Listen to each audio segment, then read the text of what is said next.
Ich habe die große Ehre und Freude, Herrn Bundeskanzler Olaf Scholz zu begrüßen. Herr Bundeskanzler, wir wissen, Sie stehen in der Mitte des Wahlkampfes und daher schätzen wir es ganz besonders, dass Sie Zeit finden, um mit uns, wie das fast schon eine Tradition geworden ist, zusammen zu sein.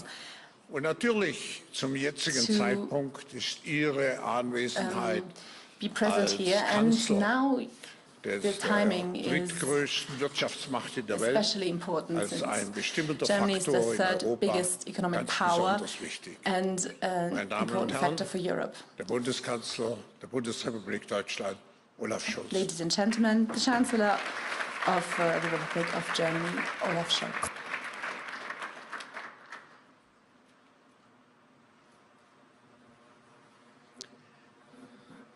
Sehr geehrter Herr Professor Schwab, lieber Professor Schwab, dear Klaus, sehr geehrter Herr Staatspräsident Zelenskyy, President Zelenskyy, dear Volodymyr, Herr Brende, meine Mr. Damen und Brende, Herren. ladies and gentlemen. Darren Acemoglu is one of the current Nobel laureates of the Nobel Prize in Economic Sciences. For years, he dealt with the question why some countries are prosperous and others aren't. One key finding is this: in the long run, the path towards prosperity leads via strong and trustworthy institutions. So much on Darren Acemoglu. Of course, it's no coincidence that I quote him here and today, especially in this extremely dynamic era. It is important that we act prudently and predictably. We're seeing similar developments in all of our countries. Predictability, honesty and reliability are having an increasingly difficult time. At the same time, our debates are permeated by black and white thinking, which promises simple solutions but is never able to deliver them, because the world out there is not going to turn blacker or more white, but rather more complicated and more complex. We're all confronted with unprecedented challenges.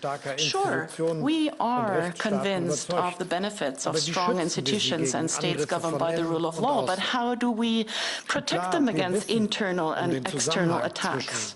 Sure, we know about the correlation between predictability, trust and prosperity, but how do we preserve this consensus and convince others of this? These are questions of enormous significance, and we're dealing with these questions, rightly so, here in Davos. And before we engage in a discussion about this, I'd like to share my thoughts on this. First, we need clarity and steadfastness. This holds especially true in questions pertaining to peace and security. We need to do everything in order to protect and preserve the fundamental principles of international order. And the most fundamental principle is the inviolability of borders. And by the way, this holds true everywhere and all over the place. Anyone who challenges this principle, challenges the international order as a whole, challenges peace and prosperity and around the globe. This is why President Putin must not be successful with the war of aggression which he unleashed against Ukraine. And what is often being overlooked, so far, he does not have success. Putin wanted to divide Ukraine and the European Union. Instead, Ukraine is an EU accession candidate. He wanted NATO as weak as divided as possible. Instead, NATO stands more united and has grown and has two more members, Sweden and Finland. He wanted to install a pro-Russian puppet regime in Kiev. Instead, Ukraine as a nation stands stronger than ever before. And he wanted to subjugate Ukraine militarily. Instead, the Ukrainian army is much bigger and stronger than before the war, equipped with Western weapons. All of this is, first and foremost, thanks to the courageous men and women of the Ukraine, but it is also the result of our support. This support is and will remain the path towards a true and just peace for Ukraine. Within Europe, we coordinate ourselves in the closest of terms, together with the United States and, of course, also together with Ukraine, because the men and women in Ukraine must have the last say. Nothing about Ukraine without Ukraine. We need this clarity in principles. Second thought. In a world which, in the mirror of social media, permanently seems to teeters on the brink of a nervous breakdown, we need cool heads. Not every press conference in Washington, not every tweet should plunge us into a heated existential debate, and this holds also true after the changing government that took place in Washington yesterday. To be very clear, the United States are our closest ally outside of Europe, and I will do everything that it remains like that, because it is in our mutual interest, because the close cooperation between Europe and the US is indispensable for peace and security around the globe, and because our partnership is also an engine for a successful economic development. I had good first talks with President Trump, and also the contacts between our advisors are pointing in this direction. And at the same time, it is absolutely clear President Trump and his government will keep the world in suspense in the coming years in the field of energy and climate policy, in the field of trade policy, in foreign and security policy, and in some other fields as well. All of this has been announced by President Trump, and he reiterated this yesterday, and we are able and will be dealing with this without any excitement and indignation, but also without fake cozying up and telling them what they want to hear. Yes, President Trump says America first, and he means that. Nothing wrong about that, to focus on the interest of one's own country. All of us do that. However, cooperation and mutual understanding also is in the very own intrinsic interest. I said that for Germany many times. The European Union is the greatest national interest for Germany. And this leads me to the third thought I'd like to share with you today, and it becomes more important by the hour. We Europeans need to be strong intrinsically from within. We need to stand together amongst each other and with partners around the globe. We need to become more resilient and more competitive. And we have what it takes as a community, a union with more than 450 million Europeans. We have economic clout. Germany, with its only 84 million inhabitants, is the third largest economy in the world. Let me give you a first example. Our defense capability. Aside from increased defense expenditures, we need more efficiency in Europe. Not picture-perfect solutions in every single country and dozens of different weapons categories. No, we need a European arms industry which is able to develop major projects together, as it is already done in the field of battle tanks and fighter jets. It is my objective that every European procurer can enter existing contracts, and the development of arms needs to be pursued together. Second example. Trade and economic policy. Isolation comes at the expense of prosperity. We are going to defend the free trade as a basis of our prosperity together with our partners. We discuss this with our partners in the European Union and the European Commission. And tomorrow I will travel to Paris to talk to Emmanuel Macron. Europe relies and focuses on a free, fair global trade, and we're not alone. The fact that the negotiations between the EU and the states of the Mercosur about a free trade agreement have come to an end to conclusion after 25 years, and this underlines this message. Just like the political conclusion of a modernized agreement with Mexico last Friday was a success for Europe and for Mexico. Less tariffs, this. That means more trade, more competition and lower prices. Apropos Wettbewerb. Speaking of competition, Europa und Deutschland müssen sich ins Zeug legen, wettbewerbsfähiger zu werden. Und zwar nicht allein als Reaktion auf die Entwicklung in China oder die Präsidentschaftswahl in den USA, sondern weil die Welt und die Globalisierung insgesamt sich tiefgreifend verändert haben. In allen Teilen der Welt, in Asien, Afrika und im Süden Amerikas sind serious competitors in all parts of the world, in Asia, Africa and the south of America. That doesn't mean that we should engage to undercut competition according to the motto who pays the lowest wages or who has the lowest environmental and social standards. But if we want to preserve as Europeans, if we want to preserve our prosperity, we need to keep the technological edge and establish it anew.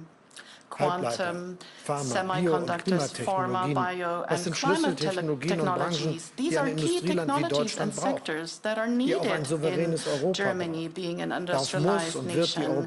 And a sovereign Europe needs that. And this is why we need to align and focus our policies in the European Union on in the coming years. From competitive law, state aid law, industrial policies, financial policies, and a modern immigration law. All of this belongs together if we want to establish new and promote new growth in Europe. And it is possible. I agree with that, with Emmanuel Macron and others, also Commission President von der Leyen. Our companies need better financing options and capital for innovations. Many banks and international financial investors stand ready, but far too often they fail due to nationally organized capital markets in Europe. It is important to make substantial progress when it comes to deepening the capital markets union.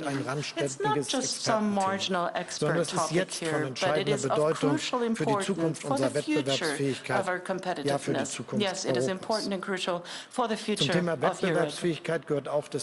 This entails also that the EU reduces excessive red tape and regulation. The Commission, the European Commission promised that, and we are going to demand the new Commission to pursue this key task.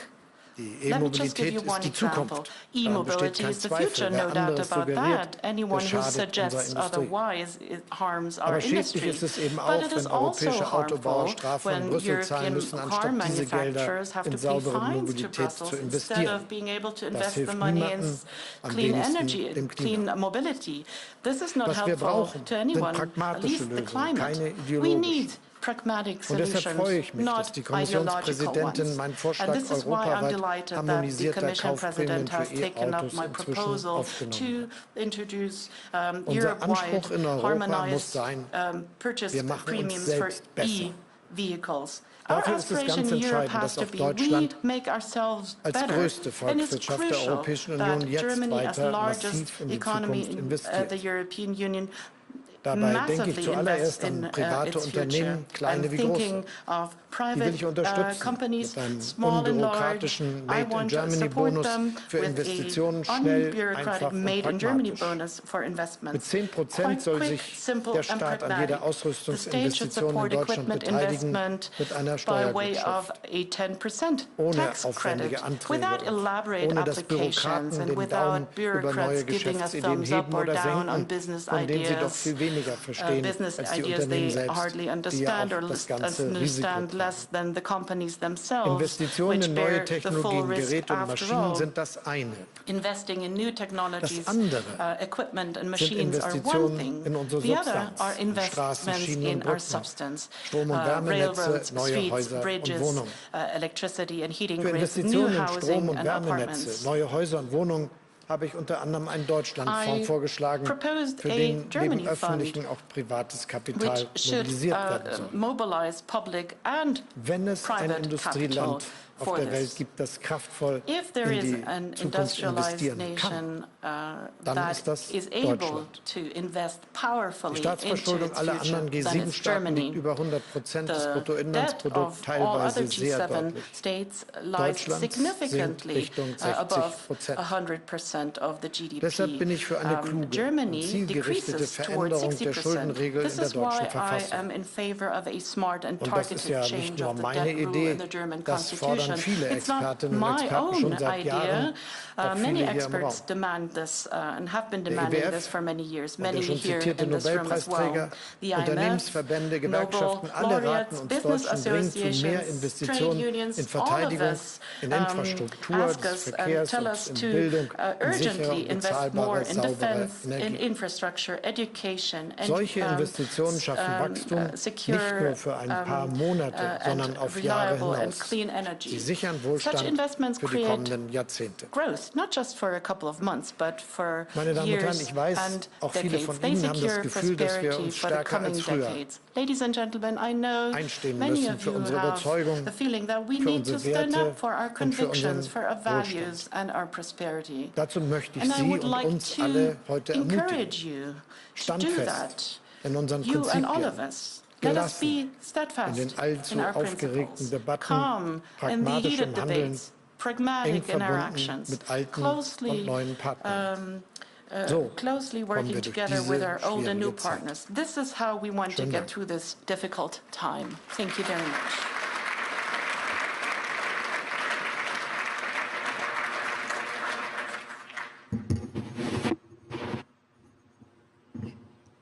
Herr Bundeskanzler, I think where the best is to follow up your presentation immediately with a discussion with the audience. So we have people who will rotate with the microphone. So please raise your hands if you have any question or any comment to be made. And don't be shy.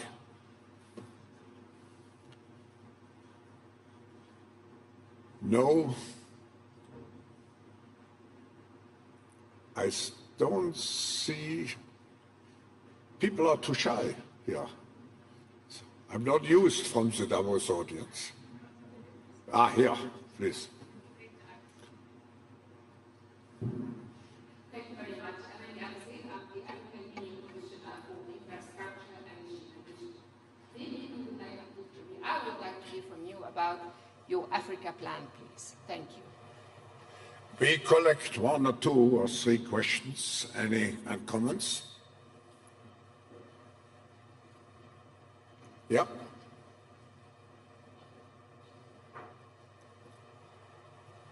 I'm Peter Wolodarski from Sweden, Dagens Nyheter. Last night we saw Elon Musk raising his hand at the festivities when the new president was inaugurated.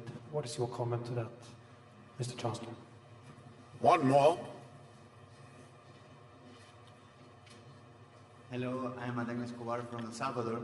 I wanted to ask, what is the approach of the EU and Germany for collaboration with Latin America, specifically with El Salvador? Thank you. Und Sie antworten mir das? Ja. So thank you for your questions. I try to answer to them. So first, about investment. I think it is necessary that we do a lot for raising the figures for investing more into infrastructure all over Europe, but also in Germany especially. And for making this feasible, I think we must develop our capacity for doing so. And this is why I discussed about different figures which we could use for enlarging investment in this kind. One is what I proposed as this special fund of Germany, Deutschlandfonds, which would give us the chance to combine private and public investment, also within the framework of the constitutional restraints in Germany, looking at investment from public money. And I think this will be very, very effective and gives us the chance to boost investment where it's needed. And the same is with the reform about the dealing with public debt in Germany, which I think is a good, moderate progress which we need in Germany, since it is it makes sense that we continue to have rules which are strict, but they must be more pragmatic so that we can do the necessary investments. I think for the European Union as a whole, it is necessary that we put together our strengths for boosting investment within the fiscal possibilities we already have. And I think there is a chance if we prioritize investment in this case. So on the question of the dealing of Elon Musk, I had a lot of things to comment in the past because he was discussing a lot about Europe. And just to repeat what I already said, we have the freedom of speech in Europe, and in Germany everyone can say what he wants, even if he is a billionaire. And what we do not accept is if this is supporting extreme right positions. And this is what I would like to repeat again. And on the question of cooperation, I think Europe needs cooperation with every part of the world. We are willing to do this. And you know that there are a lot of strategies for increasing our cooperation. And there is a willingness, and this is why we so much support the idea of free trade and also of developing free trade agreements. I'm happy that we are now successful with Mexico and Mercosur, but I think it should be not the last ones we do. There are many regions which are working very hard to get this done, with India, with Indonesia, with Malaysia, with many, many other countries and regions. And I think this should be now be more successful as it was in the past. It will create wealth if we have more free trade agreements between the European Union and other countries and regions. Mr. Chancellor, if I may ask you a question, could you elaborate on your views related to strengthening European security? We are living in a very dangerous world. You mentioned NATO, but if you could enlighten us what you see as specific European efforts in this respect. First, NATO will be key for security also in the future, and the transatlantic partnership is key for security in Europe. And I will do everything, and we all in Europe together will do everything to maintain the good cooperation we have with our partners transatlantic. And there are a lot of opportunities which we will have for a better security in the future. One aspect that changed in the past is that we all spent more for defense. I think nearly every country in Europe is now spending more than 2% of the GDP for defense, due to the fact that there is a threat to our security coming from Russia, which we really understand exactly after the aggression against Ukraine. And my view is that we should keep this, that those who have not reached the goal will do it very fast, and we should not forget that it was a big progress that Finland and Sweden joined NATO. When it comes to cooperation within Europe, I think there is a lot we can do, especially when it comes to defense industry. There is a possibility for the European Union to support industrial processes of investment into defense industry. But the more important aspect would be to support cooperation. I already spoke about the procurement. In my view, it is really not very useful that every of the 27 member states has to start again when it goes to buying tanks. If, for instance, one country already made a deal with a company, why not joining it? This would increase sales and make production cheaper, and this would really be to the benefit of everyone, as we know that there are 10 times more different sorts of weapons in Europe as in the United States, and this has an impact on scales for the production. So cooperating and easing cooperation with this way of procurement, I think, would make a big difference. We launched, for instance, the European Sky Shield initiative, which also aims for having larger scales in what is necessary for being successful with the new weapons we use there and the missiles that are involved. The same is with cooperation of companies. I mentioned this question too, and there should be not a competition regulation that hinders companies in the defense sector to develop together something they want to sell together. Mr. Chancellor, the theme of this meeting is the intelligent age. Now, the infrastructure for the intelligent age is a digital network a country has. And so sometimes the criticism that Germany is lagging behind in terms of its digital infrastructure. What do you intend to do to make sure that Germany and Europe become leading examples related to the infrastructure necessary for the intelligent age?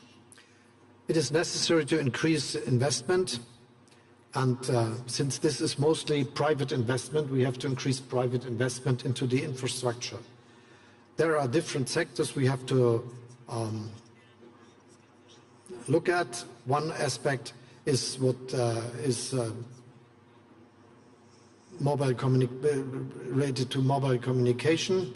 My view is that we should develop a single market in this field, that it works more effective as it is today, so that the large telecommunication companies are more competitive also when it comes to global view on this question. And this would boost also their investment capacity. My view is that we should be front runners when it comes to 5G and further development in telecommunication. And with the legislation we now imposed in Germany and the new decisions of our authorities, it will take place that we will have a strong infrastructure which reaches nearly every part of the country and which also gives us a very good grid, a good mobile communication situation everywhere, also for industrial uses and industrial needs. The second is with fiber. I think this is increasing now. We supported the private sector in developing the grid, which is related, and this is also where we have to improve. When it comes to the use of digital opportunities by authorities, I think we improved, but we have to continue. And this is especially when it comes to artificial intelligence. My perspective is that Germany should be one of the front runners in using artificial intelligence also when it comes to public services. There is a big market for others to offer us, but also we are very successful in creating opportunities for developing the technology. Let me just mention the question of health. We changed legislation on the use of digital data, which I think is now giving access to the biggest data resource for research for companies that are doing research in the pharmaceutical or medical sector. And I really see that there are now a lot of greenfield investments coming to Germany because of the new opportunities which are related to the new possibility to use data and digital infrastructure in Germany. Mr. Chancellor, we're coming towards the end, and maybe one last question. The motto which I presented this morning in my opening remarks for this meeting should be constructive optimism, or you would call it also pragmatic optimism. Now, could you summarize for us what makes you really optimistic for the future? Democracy, the people, and the opportunities we have when we are very much sticking to using the opportunities of the future. If it is artificial intelligence, if it is quantum computing, the newest technologies we have in biology and other fields, or for medicine, there are a lot of opportunities. We should use them. Let's focus on the opportunities and not on the risks, which we also have to deal with, but I think the opportunities are our future. Thank you very much, Chancellor Scholz, and looking forward to seeing you.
Your Excellencies, ladies and gentlemen, dear friends of Ukraine, please join me in welcoming back to Davos the President of Ukraine, Mr. Zelenskyy.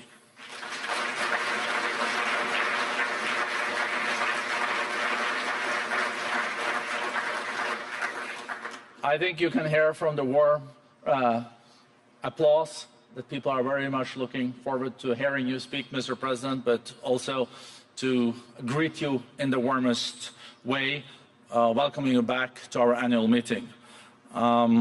We are really now approaching 3 years since the beginning of the full-scale invasion of Ukraine, the largest European conflict since the Second World War.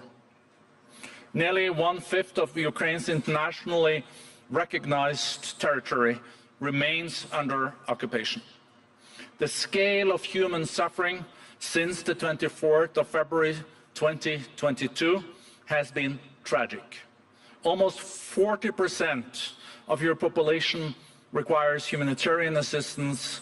Millions face food insecurity. Deliberate attacks against your country's energy infrastructure expose Ukrainians to freezing temperatures. Attacks against civilian infrastructure, including schools, hospitals, have caused huge physical and mental harm on those that are most vulnerable. In the face of this tragedy, thanks for your leadership, Mr. President, you and your country remain steadfast. Your country remains firmly on the European path, having been granted EU candidate status. Mr. President, we truly hope that we will see the war come to an end in 2025 through a just and lasting peace that restores Ukraine's sovereignty, a peace that ensures future generations will never have to know the horrors of war. The world is eager to hear from you on what lies ahead for Ukraine in the coming year. Welcome back to Davos, Mr. President.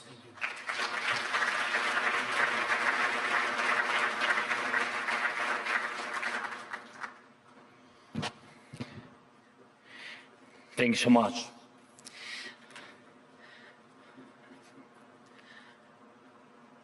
Ladies and gentlemen, I want to talk about the future of Europe with you, which basically means the future of most people here. Right now, all eyes are on Washington. But who's actually watching Europe at the moment? That's the key question for Europe, and it's not just about ideas, it's about people, first of all, about how they will live in a world that's constantly changing. 20 hours ago, President Trump's inauguration took place in Washington, and now everyone is waiting to see what he will do next. His first executive orders have already shown clear priorities. Most of the world's now thinking, so what's going to happen to their relationship with America? What will happen to alliances, to support, to trade? How does President Trump plan to end wars? But no one is asking these kinds of questions about Europe. And we need to be honest about that. When we in Europe look at the United States as our ally, it's clear they are an indispensable ally. In times of war, everyone worries, will the United States stay with them? And every ally worry about that. But does anyone in the United States worry that Europe might abandon them someday, might stop being their ally? The answer is no. Washington does not believe Europe can bring them something that is really substantial. And I remember last year's Asia Security Summit in Singapore. The Shangri-La dialogue, and their representatives of the United States delegation openly said their top security priority is the Indo-Pacific region, the second is the Middle East and the Gulf, and only the third is Europe. And that was under the previous administration. And will President Trump even notice Europe? Does he see NATO as necessary, and will he respect EU institutions? Ladies and gentlemen, Europe can't afford to be second or third in line for its allies. If that happens, the world will start moving forward without Europe. And that's a wall that will not be comfortable or beneficial for all Europeans. Europe needs to compete for the top spot in priorities, alliances and technological development. And we are at yet another turning point, which some see as a problem for Europe, but others call a chance. Europe must establish itself as a strong global player, as an indispensable player. Let's not forget, there is no ocean separating European countries from Russia. And the European leaders should remember these battles involving North Korean soldiers are now happening in places geographically closer to Davos than to Pyongyang. Russia is turning into a version of North Korea, a country where human life means nothing. But they have nuclear weapons and a burning desire to make their neighbors' lives miserable. Even though Russia's overall economic potential is way smaller than Europe's, it produces several times more armor and military equipment than all of Europe combined. And that's exactly the path of wars Moscow chooses to take. Putin signed the new strategic deal with Iran. He already had a comprehensive treaty with North Korea. Whom do they make such deals against? Against you, against us, against Europe, against America. We must not forget about it. It's not by chance. These are their strategic priorities, and our priorities must match the challenge in politics and in defense and in economy. Such threats can only be counted and only counted together. Even when it comes to army size, Russia can field about 1.3, maybe 1.5 million troops. We've got more than 800,000 in our military. Second after us comes France with over 200,000. Then Germany, Italy, and UK. Everyone else has less. This isn't a situation where one country can secure itself alone. It's about all of us standing together to mean something. For now, thankfully, the influence of Iran's regime is weakening. This gives hope for Syria and Lebanon, and they should too become examples of how life can recover after war. And Ukraine is already stepping in to support the new Syria. Our ministers have been to Damascus, and we've launched a food aid program for Syria called Food from Ukraine.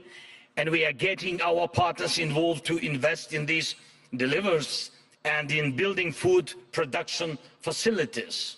And Europe could totally step in as a security donor for Syria. Time to stop getting headaches from that direction.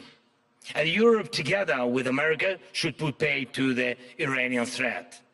Next, right now, it's not clear whether Europe will even have a seat at the table when the war against our country ends.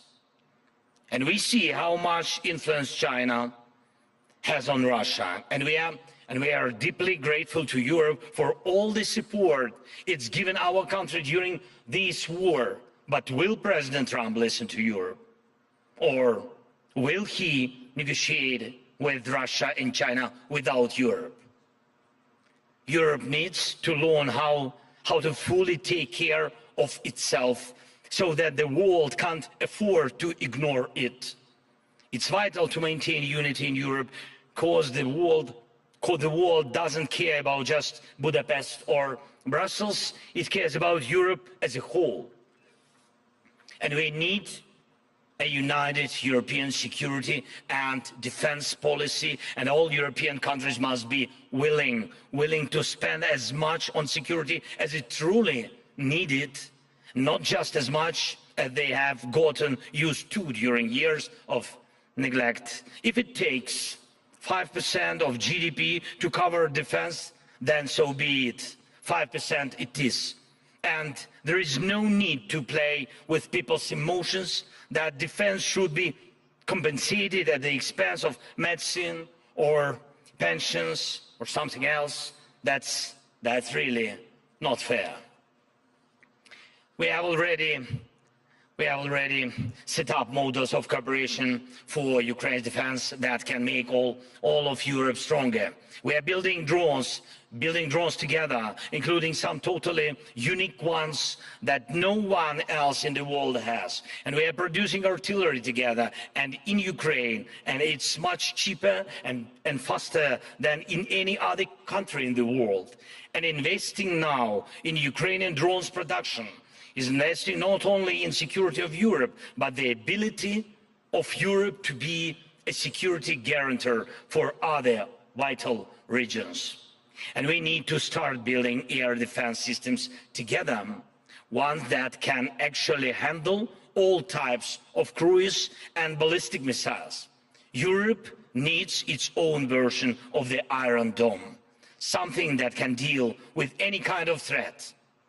We can't rely on goodwill from a few capitals when it comes to Europe's security, and whether it's Washington, Berlin, Paris, London, Rome, or after Putin kicks the bucket, some imaginary Democrat in Moscow someday.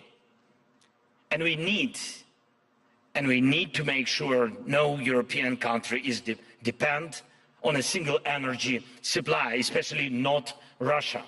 Right now, things are on our side. President Trump is going to export more energy.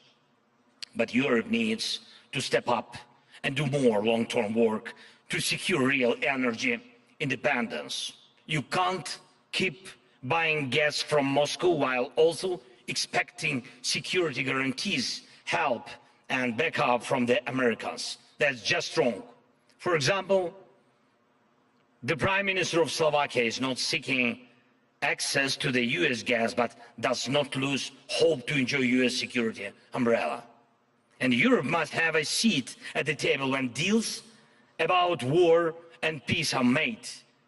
And I'm not just talking about Ukraine here. This should be the standard.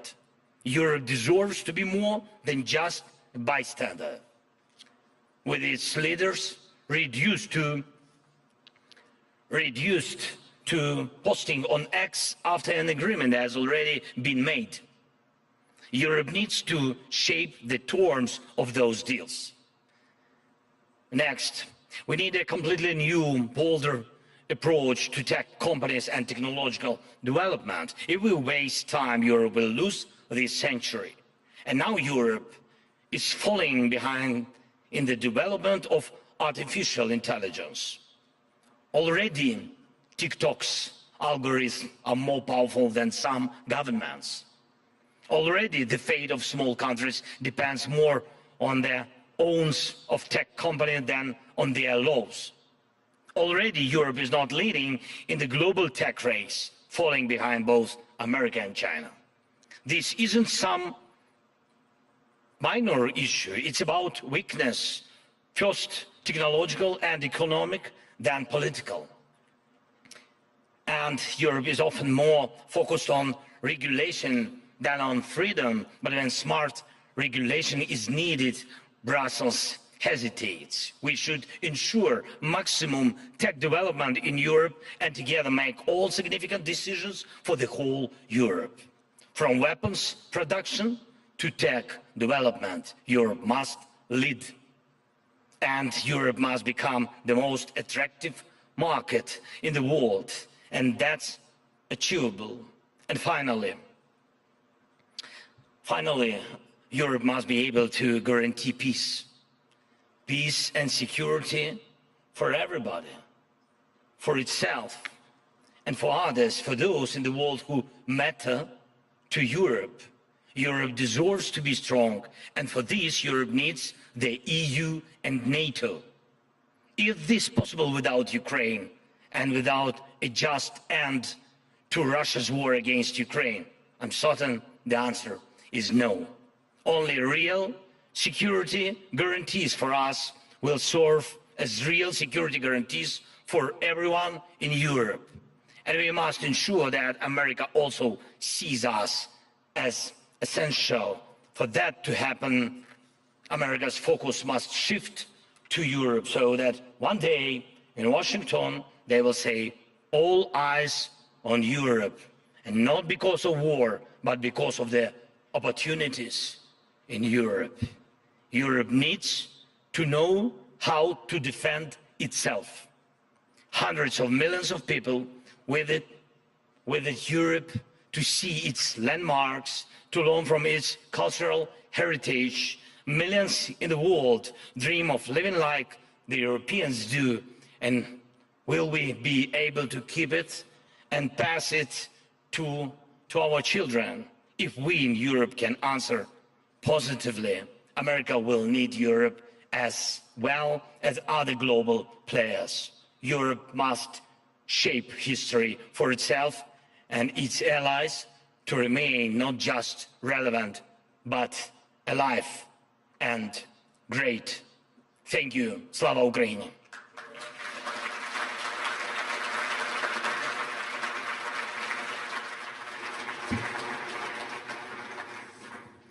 Will you speak in English or in Ukrainian? Oh, if I can Ukrainian, if I can use Ukrainian, it's good.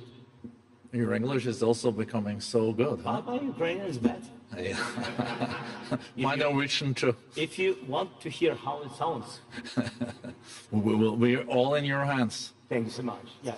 So I'm asking the question. So there is a headset. So give people time to take it on because they shouldn't miss any of the nuances in your answers.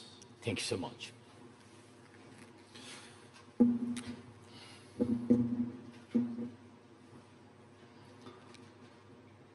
How many questions you have? Depends on how long your answers are. We have a backup. You have only one question? Oh no, I have a few. Okay. You know, the war has almost gone on for 3 years now, and you know, it's incredible how you are holding up.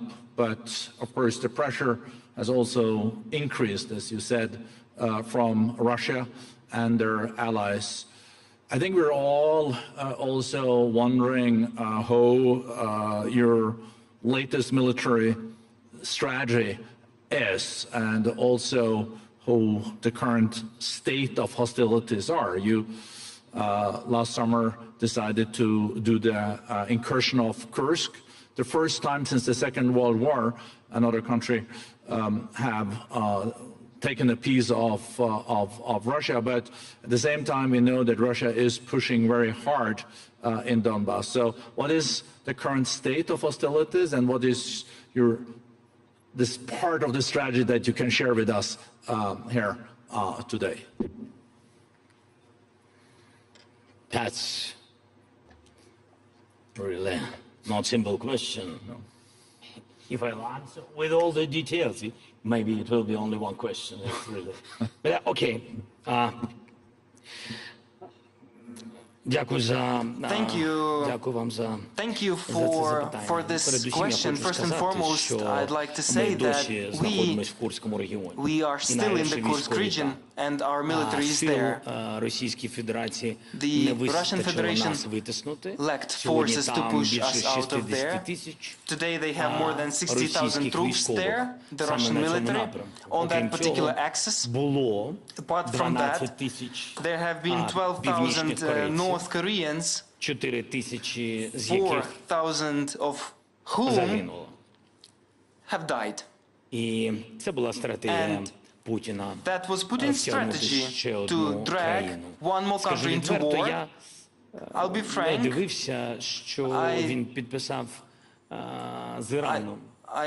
I did not. He signed something with Iran, and we did not, for the moment, find anything prescribed there that can drag Iran into war, but at the same time, I sincerely believe that Iran has been dragged into this war since they've started to hit our infrastructure, our hospitals, schools, with their long-range drones. And they have also issued licenses to produce those drones in the territory of Russia. So I'm very grateful to our military that they are on the Kursk axis and that they have dragged some of Russian forces from the east to that axis. And also Russia wanted to occupy the city of Kharkiv. And that region is at the moment under our control. The people are living there. It was very dangerous, the occupation of Kharkiv, because now approximately 1.5 million people live there. That is a lot of people, and they are shelling it, and the people there, when you look at them, it's just admiration, because they work there under shellings. You know, they are working, they do not leave their city, they are very patriotic, very strong. We're very grateful to them. So the Kharkiv operation failed, Putin's operation. We managed to stop them. Then he wanted to occupy territories in the north again. He started the invasion from the north, invasion to Kyiv, almost 3 years ago, as you have mentioned. And here he wanted to start with the north again and to capture a big city of Sumy. And then we were forced to deliver a preventive blow on the Kursk axis, and we have created a buffer zone between the Russian forces and our city of Sumy. And that is why now Sumy is under our control. In the north, there are no Russian and North Korean troops. They are all pulled to that magnet to our military on the Kursk axis. In the east, we have a difficult situation. There is the biggest quantity of Russian forces, maybe the most well-trained. They are on the east. They are pushing on a daily basis. You know that we had a big problem with at first was the delay in the Congress voting for the support, then the supply was low, and even the last year supplies, they are still on the go, I'll be frank with you. Yes, our guys are fighting, yes, everything is very uneasy there. On the other axes, the Russians have failed. What is the strategy? What is the strategy? Yes, from here. The strategy is that we must approach any sort of diplomacy that will lead, and I'm sure of that, to the end of the war. The issue is what this diplomacy will look like. If it is strong, and after this diplomacy and the negotiations, Ukraine has strong security guarantees that will prevent Putin from coming back with war again, then it will be a lasting, just, strong peace for Ukraine, for Europe, as I have said it, and to be honest, for America as well, for the whole world. But if the security guarantees are weak, if there is uncertainty, and only words, then you will get from Russia also only words, and they will again come back with war.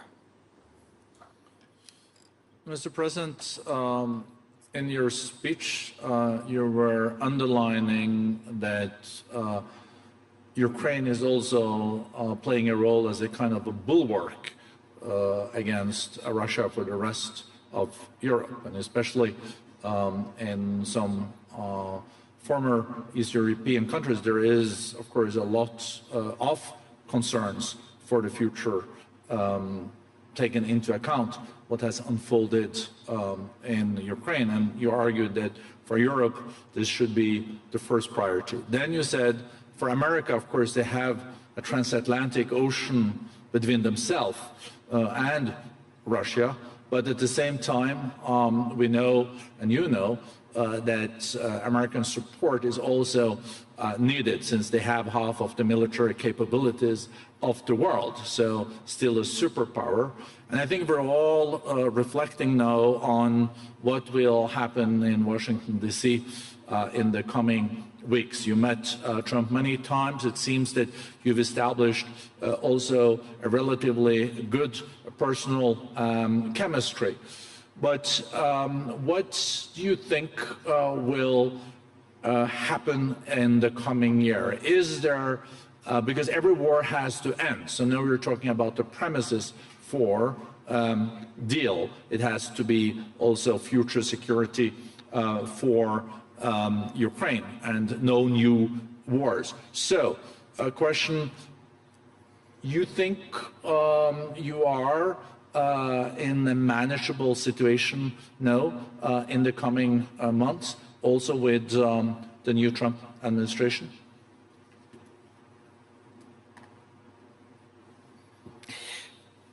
Дякую за запитання. Передусім, я би дуже хотів, щоб всі зрозуміли, де ми і де Росія були у 22-му році, де ми, де Росія, де Америка, Європа. Мені здається, що ці технічні дані, вони важливі, щоб зрозуміти, яка допомога, як і на що вона впливає. І які ризики у всіх інших.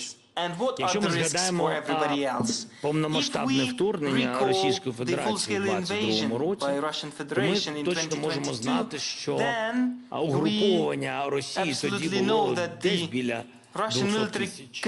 Вони пішли таким угрупованням, пішли з півночі, з ракетами, прийшли південь, схід.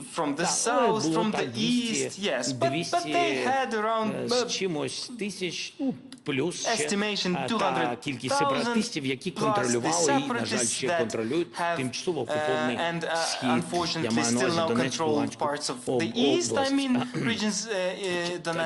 Ту частку, яку вони контролюють. Нам було дуже складно без допомоги всіх. Я дуже вдячний за те, що потім підключилася Америка і Європа. Але ви повинні знати, що на сьогодні 600 тисяч, якщо бути точним, 608 тисяч знаходиться на території України, російських військ. Тобто це в 3 рази угруповані більше, ніж те, що на початку 22-го пішло на нас. І тому, коли кажуть, що є достатньо допомоги, порівняйте, що було тоді, що відбувається зараз. Тоді допомога Америки була 90%. Сьогодні те, що є у наших військових на полі бою, це 40% українське виробництво, 40% Сполучені Штати, 30% трішки менше 40, так, трішки менше 40, тобто десь третина, трішки більше третини Сполучені Штати, і трішки менше, ніж Сполучені Штати, Європа. І 40% десь, біля 40% Україна. Тобто ось що ми сьогодні маємо. І це велика різниця. І тому, коли кажуть, як ми тримаємось за рахунок серйозного зростання вітчизняного виробництва і зростання виробництва в Європі, і також зростання виробництва в Сполучених Штатах Америки. Але цього недостатньо, тому що ми зростали в рази. Європа так не зростала. Про це і в моїй промові було. І це дуже важливий момент. Зрозуміти, де ми, як нам триматися без допомоги і що буде робити Путін. Тепер подивіться, що може робити він what he can якщо не do будуть чіткі гарантії безпеки сильних, if there are no clear, strong security guarantees. він зріс в рази також виробництво. He increased his production У нього, by multiple я times наводив as такий well. приклад, And I у have нього десь більше given this 30 example. He на has сьогодні, more than в 30 мілітарі секторі 30 заводів, more than в 30 Європі 45. factories in military А sector. виробляє він Europe в два has рази, майже в два 45, рази більше, but ніж he's Європа. producing almost 2 Тобто times ви more than розумієте, він Europe. So вкладає you в understand це, that he's investing everything. все він вкладає в це, He's а investing Європа everything не into it. докладає. But Europe is це not також investing факт. sufficiently. And that is also a Хоча, fact. як то кажуть, можливості технічні у Despite Європи the більше. fact that Europe Це has без more рахування technological Сполучених capabilities, Штатів that Америки. is not taken into account the United States. І коли не буде у вас сильних гарантій And безпеки, when you об'єми будуть знижуватись, don't have нам the strong прийдеться security розраховувати guarantees and тільки the на себе volumes of і the на decrease, we Європу, і will цього be forced to замало. count only on ourselves and Europe, Цього and that is замало. not enough. That Потрібно, is щоб not enough. Європа і Сполучені Штати It's були needed в that союзі. Europe and US Якщо be він, in Путін, alliance. наростив до If більше ніж he, 600 Putin, тисяч своє угруповання, increased як ви his вважаєте, military grouping як ви to more вважаєте, than 600,000 якщо не будуть сильні troops, гарантії how do безпеки, you не think, НАТО, if і there are ще no strong щось, security guarantees, no військовий NATO, контингент, no military зброя, contingent deployed, далекобійна no зброя, long-range розташована на weaponry, території no weapons, України. Як ви no weapons on вважаєте, the territory of Ukraine? якщо Путін How do you повернеться, think, if Putin comes back, він точно повернеться з he армією will в 10 definitely разів come більше, back with the army ніж те 10 угруповання times на more початку, than the grouping he на had початку in the very 22-го beginning року, of бо воно вже 2022, в because it 4 is рази, already майже в 4,5 рази almost більше. 4.5 times І коли more він than повернеться it з was. цим And when he угрупованням, comes для back чого with він this grouping, повернеться? Для повної Why will he come окупації всіх країн, for які the були full колись occupation республіками of в the countries Радянському that Союзі, це are former номер один. republics of the І Путін USSR, that is буде number робити one, так, як він and робив з then нашим Кримом. he will do Він what буде he has done заходити with в our інші Crimea. країни He ЄС will be і coming to НАТО other для того, EU щоб and там NATO стояти countries хоча б to трішечки, stand there, щоб робити ті чи інші to do вимагання, these or certain ті чи інші ультиматуми to тим issue чи these іншим or країнам. those ultimatums Хтось to повинен make буде вийти demands з НАТО. to the countries. Somebody will have to Наші leave NATO. Baltic Friends, Our Baltic Фінляндія, friends, Finland, Швеція. Він Sweden. буде нас всіх повертати He до will свого be світу, bringing який us у нього and you, вже живе everybody, в to його the world that голові. lives in Ось що his буде head. відбуватися, This is what якщо не will буде be happening сильних in гарантій case there безпеки. are no strong security guarantees. Одне з важливих One of the запитань, important яке буде ставити questions Путін, і ми that всі це Putin will побачимо, pose, and we will зменшення all української see it, армії в is to рази. decrease the numbers of Ukrainian Ви всі military це будете by many бачити. times. You will all Бо see це that. абсолютно зрозуміло. Because this is Якщо ми absolutely змогли зробити understandable. армію If we 800 manage тисяч to плюс, make army це 800,000 зрозуміло, troops plus, що it's ми плюс understandable Європа that we – це plus армія, Europe, яка we спроможна are an не тільки army that is стояти capable not only і to боронитися withstand and to defend свої кордони. Це армія, яка спроможна our borders. That is дати the army that відсіч is Путіну. Він capable це of розуміє. repelling Найшвидший шлях, Putin. And he найшвидший understands шлях that. And the fastest way, тиснути the на fastest Сполучені way Штати, is щоб to Україна не була в НАТО, push the і United зменшити, тиснути States на that всіх союзників, щоб вони Ukraine нас is щоб вони нас on тиснули, the US, щоб ми that зменшили Ukraine is армію not in в 5 NATO, разів. and to push all the other allies Ось that це they push і буде. Ukraine for Ukraine Це to те, що decrease він the army. хоче. This is what will happen. Ну, This is не what буде, he я маю на wants. увазі. Ми I не mean, дамо this will цього not зробити. happen. We will Але not він allow буде him to do намагатися that, це but he will зробити. try to do І that. найголовніше, мені здається, And it стратегія seems to me з президентом the Трампом. main strategy now У нас with дійсно President хороші Trump is відносини. that we really have good relations with him. Але тут ми маємо сьогодні такий прагматичний час. І But для нас we дуже nowadays важливо, have щоб pragmatic times, and for зайві us it is very голоси, important які that іноді excessive voices that are sometimes навколо президента Трампа around President доносять Trump дезінформаційну позицію або позицію проросійську. Для нас дуже важливо, щоб Європа була гучна, щоб її чули, щоб голосів навколо президента Трампа було більше, для того, щоб він чітко розумів деталі і ризики, які можуть бути у майбутньому. Причому дуже швидко. Чому? Трамп, він мені сказав, і він потім і публічно про це говорив, він буде робити все, аби закінчити війну в цьому році. Я йому сказав, що ми, ваш партнер, це війна у нас, ми знаємо всі болючі місця, ми розуміємо, як це для нас боляче, ми витрачали наших людей, це найбільша втрата для нас, ми хочемо закінчити війну в цьому році.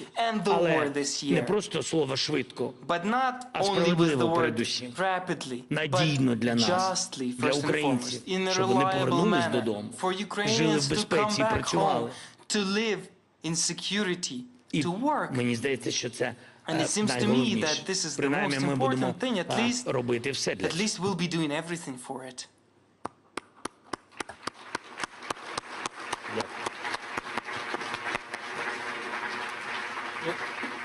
Mr. President, I just don't think there is a lot more to add. I felt so it was not interesting, you see? I was coming to that in the next sentence. I felt that the last piece was historic. I think you sent a historic reminder to all of us what is at stake. And I was thinking about what Winston Churchill once said, that the farther backward you can look, the farther forward we're likely to see. And I think if you have seen something in the past, you have a special responsibility for not repeating it in the future. And I think you feel here that there is a lot of support for you and your country in Davos. Thank you very much. Thank you so much.